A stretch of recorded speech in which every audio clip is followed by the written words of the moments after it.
Hello everyone and welcome back to my YouTube channel. So today I'm going to talk about 60 plus self-help books to read. So currently I'm 25 and I've already read most of these self-help books. And I figured since most of us are still in the pandemic, you might want to add some of these books to your reading list. So a lot of these books are mainly psychological and self-help books. And I didn't actually read many of them during the pandemic. I believe I only read about 5 or 6 of them since 2020. So majority of them I actually read during my much younger years. So as soon as I was able to afford the books, I started reading them. I believe when I was 16, I got my first self-help book, which I'll get into. It's in the list somewhere there. And from there, I just kept on reading. So a lot of these will have more to do with psychology and understanding people. But it's also, some of them have to do with self-improvement. So without further ado, in no particular order, I'm going to get started on the books and talk a little bit about them. Sorry, I haven't numbered them, but I'm very lazy. And I plan on making better YouTube videos. Like, this is just so I don't forget stuff.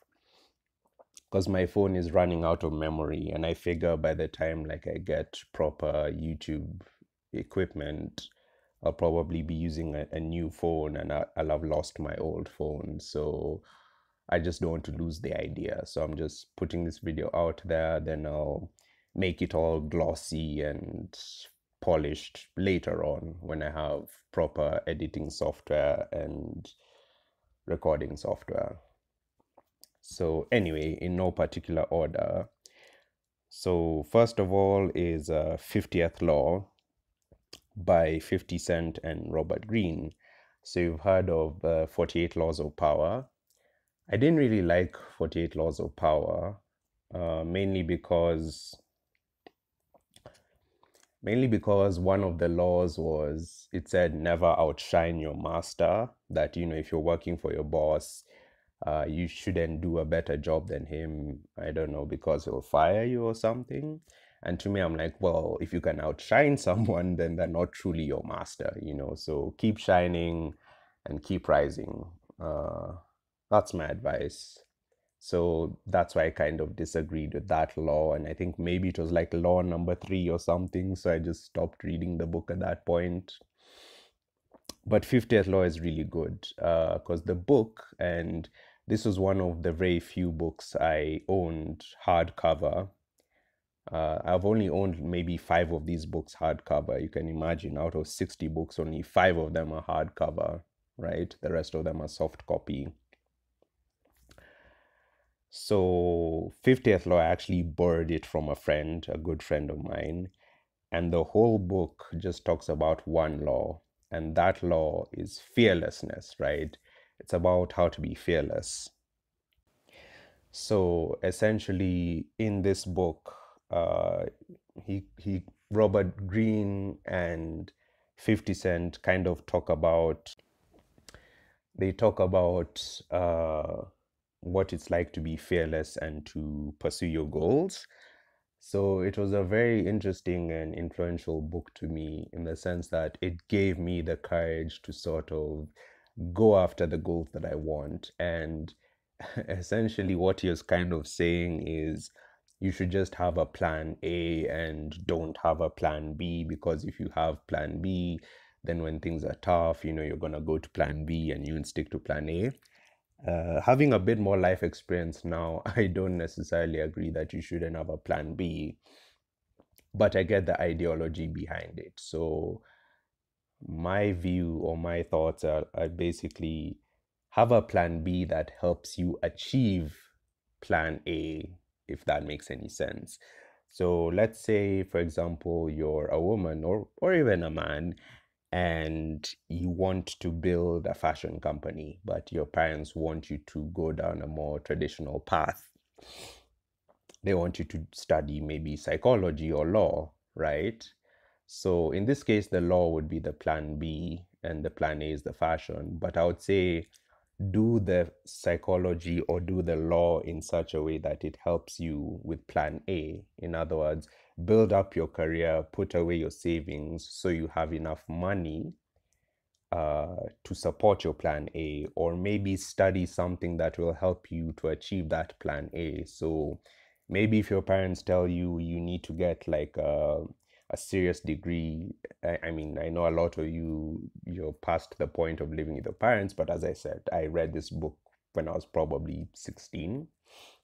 So I'm appealing to all viewers, any age you might be watching this, whether you're 14 or 40, it doesn't really matter. But I'm just saying, use your plan B to support your plan A, in the sense that with plan B, like if you're told you have to do a degree, maybe do it in something like accounting, so that when you understand accounting, you're able to do the accounting for your own fashion business, right? So I don't fully agree with the book, but I think it'll help a lot of people who have entrepreneurial aspirations. It's just they're too afraid to take the plunge. Like, this is the book you need to read if you're too afraid to take the plunge, because 50 Cent basically talks about how for him there was no other option but to succeed selling his music, and that's why he succeeded. I mean, obviously there's a bit of confirmation, not confirmation bias, but is it survivorship bias? I think that's the one where obviously they're just looking at the people who succeeded, but not considering that some people still failed. And that's why I'm saying you have to merge plan A and plan B and life will work out. But stick to that plan A, in the sense that don't be afraid to pursue your dreams. That's really what this book is about, trying to eliminate the fear. And the next book isn't really a book, it's just really the parable of the scorpion and the toad. I think most of you have heard it. It has other variations, like maybe the viper and the person, but it's basically just this parable that says there was a scorpion on one side of the river that spoke to a frog and asked the frog, "Hey, do you mind like taking me across the river?" And the frog was like, or rather the toad was like, "Are you crazy? Like, you're a scorpion, you'll sting me." And then he's like, "No, no, no, I definitely wouldn't sting you, because if I did sting you, I would drown," right? So the frog or the toad listened to his reasoning and like, yeah, that makes sense. So he agreed for the scorpion to come onto his back. And then he started swimming across, and he was halfway across when, sure enough, the scorpion stung him. And, he's like, he's in pain. And he's like, "Why did you do that?" And he said, I'm a scorpion. It's in my nature. So I think that just points towards the nature of people, essentially saying that, some people will never change.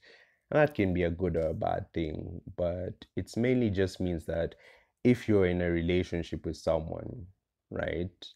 Whether it's friends, whether it's an intimate relationship like a partner, or whether it's family, just being aware that they are not going to change because it's in their nature. It can be even more informal relationships. It could be a boss, for example. So maybe you have a boss that overlooks your work, right?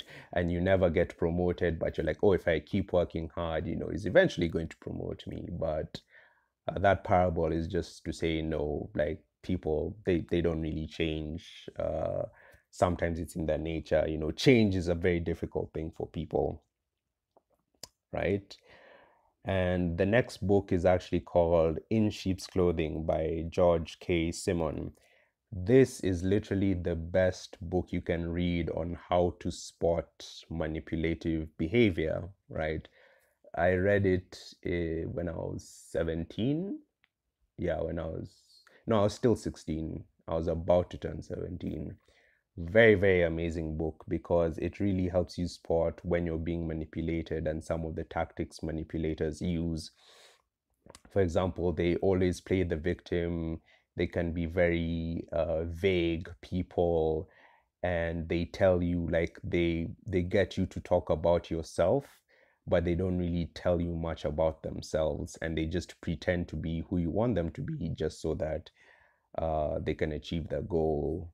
So yeah, it's a very, very good book on spotting manipulation. The best book, one of the best books. There are other books, but one of the best books on spotting manipulation. There's someone else called Carlos Zuma who had an audio series on how to spot what he called psychic vampires or emotional vampires. Just people who, when you spend time around them, you just feel very emotionally drained. And yeah, he calls those people emotional vampires because they just drain and suck out your energy. And he's basically saying it's not really good to be around such people. And next, it's not really a book, it's just TED Talks again. Around when I was 16, that was what, 2012? That's when I heard about TED Talks. Yeah, TED Talks are just amazing, and you get to meet a lot of authors who've also authored books. So, for those of you who don't watch TED Talks, I recommend you start. Ironically, I kind of stopped watching TED Talks because I felt they were a bit limited in the sense that there's no dialogue. Like, I didn't really get the point. Like, why should someone attend a TED Talk in person if they don't get to ask questions, right? I feel that if someone is just monologuing, then you might as well watch it on video. But if people are in person, there should be more Q&A. And that's literally what I've thought. Like, for any presentation out there, I think half the time should be about Q&A, because it's not about just giving answers, it's about asking the right questions, right? Because if you're not asking questions, it might as well be a video. Like, if I was a speaker, I would do that. I would just produce all my content in a DVD format or video format, and then I would just checking if it's recording. I would I would then have Q&A sessions, because really, if they wanted to hear me talk, then a DVD is better. A DVD, you can just edit it and it can look better. So why should someone be in person if questions are not the majority, right? So I think that's something I wish would change about talks. I know some people don't have a lot of questions, but I'm someone who tends to ask a lot of questions. I can literally have a conversation of just questions. Yeah, the next book, or rather, yeah, the next book is called Understanding Yourself and Your Society. So this is probably one of my top 5 books. I probably should have ordered it, but anyway, like ordered the list. But anyway, this is literally the best introduction to psychology you can get. It's a bit outdated because it was written in the 50s, but that book was so detailed. They talk about everything. They even talk about physiology, like different parts of your body, like how your eyes work. So they tell you about like cones and rods. So like cones, I think cones help you see in the day, and rods help you see in the night. And I think some of these debates about color, like, I think you've seen images where there's a dress where people are debating if it's red, if it's blue and black, or white and gold. And I think the thing is, it literally depends, like, how many cones and rods are in your eye, right? So literally, it's a physiological difference between two people, and it kind of just shows you the subjectivity of color. It also talked about intelligence and pattern seeking, and it kind of said how creativity can't really be taught, but it can only be fostered by giving children or people an environment in which they can learn, right? So it's about like rather than forcing people just to memorize books or puzzles or answers, it's about giving them the chance to explore, but also giving them material and guiding them when they ask questions. Like if someone wants to know about more about maths or fractions or algebra or calculus, like giving them the chance to learn more in that direction. It also had the pattern recognition part is that they gave like the first two shapes of a sequence. Like maybe you have two circles, or maybe a circle and then a square. Then the first shape is blue, and then the next one is green, and then you're told to guess what the next shape will look like. And it was just giving a highlight of how different people reason. And what it was trying to say is like some people will think the shape is what's consistent, other people will think it's the color that's consistent. So it's just showing how different people reason when it comes to pattern recognition. But another thing that it said is that the thing is sometimes without that next pattern, yeah, without that third object, you're completely unable to decipher the pattern. So technically, it highlighted in my mind that elimination method doesn't really work, right? Because some people say, oh, if you fail, just keep trying and you'll succeed. But the thing is, it's less about hard work and it's more about smart work. Because the thing is, with a smart person, they're able to think of ideas that you aren't, and they don't do this through elimination method. They do it because they recognize patterns differently, and because of that difference they're able to find the solution. And sometimes we limit our minds in terms of the solutions we can find because of our fixed beliefs, and this can manifest in different ways. For example, if let's say someone is very religious and they're trying to find a solution to a problem, but the solution is something which is not regarded as religious, then they're never going to arrive at that solution. Or, for example, if if someone, let's say, there are a lot of people who don't believe in reading books, right? I think if you read books, you've already won half the battle. So if someone is a businessman, but they don't believe in reading books, right, then they're going to overlook solutions that could be presented in books. So no matter what they try, they hear that if you fail, you should keep trying. They'll keep trying, but if they have that fixed belief that you shouldn't have to read a book to succeed, then they're never going to find the solution. Or maybe when it comes to investments, for example, or even racism, like investments, a person is trying to think about how to make money, an American company, but they don't consider investing in Africa. So they're going to exhaust all those other options, like an infinite amount of false options, but they're never going to arrive at investing in Africa, right? So I think it's basically trying to say or highlight how genius is a lot more complex than we think, that it's really not just elimination method. Because if you're unaware, like if I give you, like, the whole pattern recognition thing is that if I give you three options, like option A, B, and C, you can eliminate all of them. But what if the answer is D and D is an unknown? You literally don't know what D is, right? And sometimes it's not even that we're closed-minded. It's maybe we don't even have the correct aptitude for it. Like, have you ever seen some ideas where you're not opposed to them, but literally you never would have thought of them? Like something just exists and you're like, wow, like, wow, I really would not have thought of that. Like even if I lived 100 years, I really would not have thought of that. I think for me, one of those ideas was they were trying to do some VR gaming. They were trying to make a machine where it's possible to run while stationary. And I was like, wow, I didn't think that could be mechanically possible to pull off. So I think I'll pause there and we'll go through the next, is it 5 books? Yeah.